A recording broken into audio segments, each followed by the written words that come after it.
Sudah. Assalamualaikum warahmatullahi wabarakatuh. Kembali lagi bersama saya Alam Firmanto. Saya di sini akan lebih menjelaskan tentang sudut pandang saya terhadap kriminalitas yang semakin tinggi di Indonesia ini. Dengan keadaan seperti ini, corona yang sedang keadaan wabah corona, pandemi, dan ditingkatkan dengan kasus kriminalitas yang semakin tinggi. Tercatat di sini data ini salah satunya adalah Polda Bali ya. Bali bisa menunjukkan peningkatan kriminalitas selama pandemi. Laporan harian Biro Operasi Polda Bali pada 10 April mencatatkan 12 kasus kejahatan. Angka ini meningkat menjadi 5 kasus kejahatan dalam laporan harian tanggal 20 April. Artinya ada peningkatan lagi ya. Dan Polri juga menyatakan tingkat kriminalitas meningkat selama pandemi corona. Karopenmas Mabes Polri Brigjen Pol Argo Yuwono menyatakan peningkatan kriminalitas sebesar 19,72% dari masa sebelum pandemi. Artinya hampir 1:5 peningkatan napi kriminalitas tersebut. Mungkin ada beberapa faktor yang menyebabkan angka kriminalitas itu meningkat. Kita akan lebih menjelaskan terlebih dahulu tentang faktor internal terlebih dahulu, oke? Faktor internal mungkin bisa faktor pendidikan. Faktor pendidikan menyebabkan tentang pendidikan seseorang yang tidak mengetahui tentang masalah kriminalitas bisa membuat melakukan kriminalitas. Yang kedua adalah faktor individu. Seperti halnya orang-orang yang tingkah lakunya baik akan mengakibatkan orang tersebut mendapat penghargaan dari masyarakat. Namun sebaliknya, orang yang tingkah lakunya kebalikan dari baik, jahat, pasti menimbulkan kekacauan dalam masyarakat. Seperti itu, mungkin bisa menyebabkan kriminalitas dan lain-lain. Dan faktor eksternal juga. Faktor eksternal adalah salah satunya adalah faktor ekonomi. Kita tahu dalam kondisi seperti ini, faktor ekonomi hampir semua kalangan sedang rendah, sedang sulit.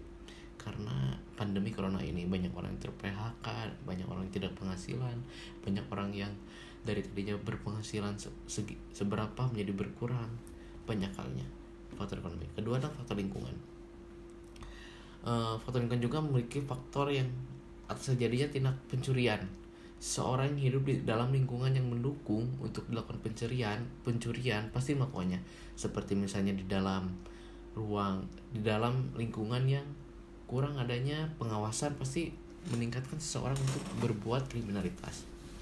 Yang ketiga adalah faktor penegakan hukum. Ini faktor eksternalnya, faktor penegakan hukum. Jika di suatu negara penegakan hukumnya tidak tegas, tidak terpantau dengan baik, pasti meningkatkan jumlah kriminalitas di negara. Selanjutnya adalah faktor perkembangan global. Perkembangan global itu meningkatkan dampak positif untuk kemajuan suatu negara. Tapi di sisi lain juga bisa membuat jumlah kriminalitas meningkat. Seperti halnya saya berikan contoh bahwa dengan kemajuan perkembangan global pasti seorang ingin berpenampilan baik, berpenampilan yang bagus, dan menyebabkan gengsi seperti itu. Seperti sosial media bergengsi untuk menggunakan baju seperti apa, menggunakan tampilan seperti apa, bisa meningkatkan suatu kenekatan terhadap seseorang untuk melakukan pencurian, untuk mempercantik penampilan sendiri. Itu menyebabkan salah satu faktor perkembangan global. Dan bertepatan dengan asimilasi napi di Indonesia yang banyak pro kontranya. Tercatat di Indonesia ini total data asimilasi dan integrasi adalah 38.822 napi. Itu sangat banyak dan mungkin sangat banyak sekali, dan banyak permasalahan dari seperti itu. Mungkin banyak yang orang beranggap bahwa dengan asimilasi napi membuat meningkatkan kriminalitas. Itu bisa masuk juga karena banyak juga napi yang berbuat kembali. Tapi kita juga semuanya tidak menganggap itu buruk, karena ada sisi positifnya. Kenapa alasan napi diasimilasikan? Kita masuk terlebih dahulu tentang over kapasitas di Indonesia, karena kita tidak bisa membandingkan di Indonesia dengan negara lain. Seperti misalnya ada orang berkata bahwa di Turki napi itu tidak dibebaskan, tapi diberi pekerjaan untuk membuat APD atau yang lainnya. Tapi di Indonesia kenapa dibebaskan? Kita lihat dulu permasalahannya. permasalahannya adalah Desember 2019. Ini data dari Desember 2019. Jumlah napi itu jumlah kapasitas 130.512 orang. Sedangkan jumlah penghuni lapas dan rutan sebanyak 369.846 orang. Itu hampir 100% over kapasitasnya, oke. Jadi seolah-olah jumlah kapasitas napi itu 1:2 gitu terhadap jumlah napinya tersendiri, yang menyebabkan mungkin ketika situasi seperti ini faktor penyebaran virus itu sangat cepat. Namun banyak orang juga berkata bahwa di penjara itu kan di karantina, lalu kenapa bisa tersebar? Kita lihat dulu, virus ini adalah virus yang menyebar dengan cepat, dan di negara juga bisa di lapas juga bisa menyebar dengan cepat, karena kita tidak tahu virus ini sudah sampai mana dan tidak tahu penyebarannya lewat mana. Karena kita lihatnya seperti begini, rumah sakit, saya yakin dokter-dokter tersebut sudah memahami tentang menghadapi si virus tersebut. Tapi di lapas, penjaga lapas mungkin tidak seprofesional dokter-dokter, para perawat yang mengetahui tentang virus tersebut, pemahaman tentang virus tersebut, yang menyebabkan kita tidak tahu. Karena di dalam lapas itu ada penjaga, ada orang dari luar itu tidak tahu tentang pemahaman virus tersebut. Mungkin bisa saja menyebar melalui tersebut, atau melalui makanan, melalui barang, karena virus ini juga bisa menyebar lewat suatu benda. Dan terbayang juga jika dalam keadaan overkapasitas langsung ada positif misalnya. Saya belum lihat berita yang menyatakan ada positif di lapas, tapi dalam penyebarannya itu sangat serem sekali, karena dalam overkapasitas tersebut para napi sangat sulit untuk melakukan physical distancing. Physical distancing itu adalah kayak social distancing tapi dengan menjaga jarak gitu. Dalam keadaan di Indonesia itu juga lapasnya penuh, bagaimana melakukan physical distancing? Sedangkan saya juga pernah lihat bahwa di dalam satu kamar 20 orang. Itu waduh, serem juga dalam penyebarannya. Sangat sulit, ini juga sangat rentan juga, yang membuat malahan jika mungkin bisa saja napi tidak dibebaskan. Tapi kalau sudah terpapar, ini masalahnya adalah banyak yang positif. Itu hal yang paling diseramkan kan, karena Indonesia melakukan social distancing itu, PSBB itu untuk bukan untuk menghilangkan, tapi menghilangkan mungkin ada faktornya, ada emang tujuan, tapi sangat sulit untuk menghilangkan, tapi untuk mengurangi dampak penyebarannya. Karena di Indonesia itu jumlah rumah sakit tidak mampu menampung banyak orang. Itu yang menyebabkan mengurangi korban jiwa yang ada dikarenakan tidak mendapatkan perawatan. Itu yang ditakutkan. Itulah alasan negara tidak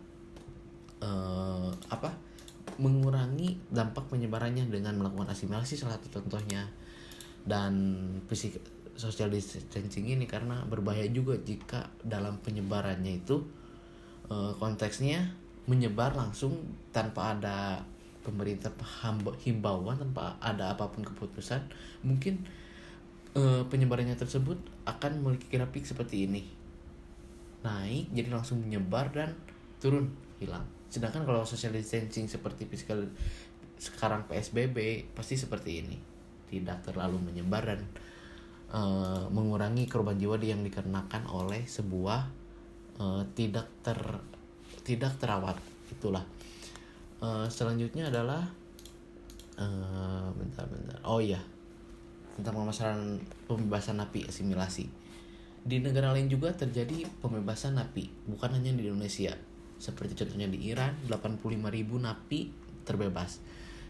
Di Brazil 34.000 napi, Polandia 10.000 napi, Afghanistan 10.000 napi, Tunisia 1.420 napi, Amerika Serikat California 3.500 napi, Horace Country 1.000 napi, dan New York 1.000 napi. Itu contoh negara yang lain, karena ditakutkan hanya Indonesia keputusannya ini tidak tepat, karena negara lain juga melakukan hal itu. Kondisi kriminalitas juga di menurut saya faktor terbesarnya bukan karena napi juga, nah asimilasi napi, tapi karena dampak ekonomi yang sekarang ada itu menyebabkan meningkatnya. Karena eh, menurut saya ini sudut pandang saya adalah kriminalitas bisa dilakukan karena nekat, dan nekat itu terjadi karena adanya frustasi masyarakat atau pelaku kriminalitas terhadap ekonomi sekarang. Ada orang yang tidak berpendapatan melihat keluarganya melihat keluarganya tidak makan, melihat sang anak, sang istri tidak merasakan makanan, itu membuat terasa frustasi yang menyebabkan ada rasanya nekat seperti itu, yang menyebabkan sekarang terjadi peningkatan kriminalitas di Indonesia. Dan saya juga mengkritik pemerintah terhadap asimilasi tersebut, karena menurut saya asimilasi tersebut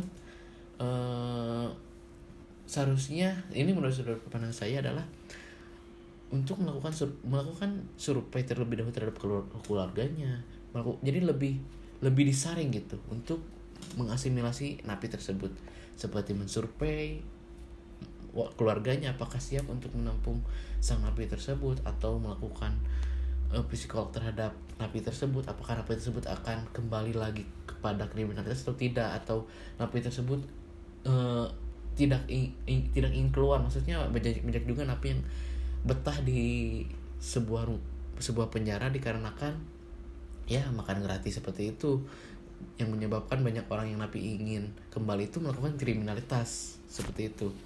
Dan saya juga mengkritik itu, dan saya juga mengkritik terhadap pemerintah tentang pemerintah tidak memperhatikan kepentingan publik. Maksudnya kepentingan publik adalah di mana pemerintah menurut saya tidak merasakan rasa kenyamanan terhadap masyarakat yang seperti ini. Pemerintah tidak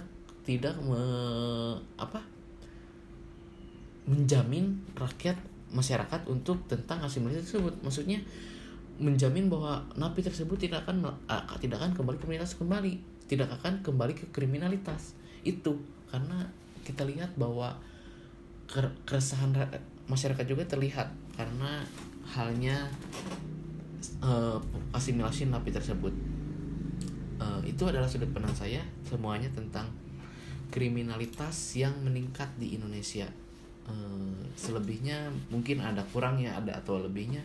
Saya minta terhadap teman-teman semua untuk memberikan pendapat kepada saya di kolom komentar, dan saya tidak meminta untuk mempercayai atau berpendapat sama seperti sudut pandang saya. Ini hanya sudut pandang saya pribadi terhadap menyingkapi sebuah kriminalitas yang semakin tinggi yang dikarenakan satunya yang besar saya adalah ekonomi. Dan nanti juga saya akan membuat video tentang dampak corona terhadap ekonomi di Indonesia dan di dunia. Terima kasih yang sudah menonton.